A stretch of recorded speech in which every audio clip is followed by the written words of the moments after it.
राम राम मंडळी, मी तुमचा ब्लॉगर ऋषा. आपण उभा आहे आता शिंगणापूर चौकामध्ये. तुम्ही बघू शकता इथं किती पाणी साठलंय.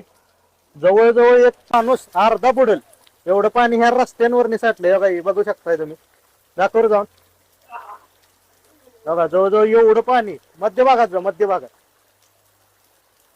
तर एवढं पाणी रस्त्यावरती साठलंय आणि इकडे बघू शकता ही सनी म्हणून जी प्लायवूडचा बोर्ड आहे का ना, ही रस्त्यापासून खाली आहे. आणि खाली जवळजवळ एक माणूस पूर्ण बुडेल. बघा इकडे बघू शकताय तुम्ही. आणि बऱ्यापैकी इथं दुकानात वगैरे पाणी गेलंय. पेट्रोल पंपात सुद्धा पाणी शिरलंय इकडे. क्वालिटी क्वांटिटी गच भरून याच लागतंय पोहायला. स्विमिंग पूल सिंगापूर चौकात डायरेक्ट. हे जेवढी लाईन स्टँड पर्यंत गेली, सगळ्या लाईनच्या बेसमेंटला पाणी गेलंय. बेसमेंट पूर्ण भरलंय.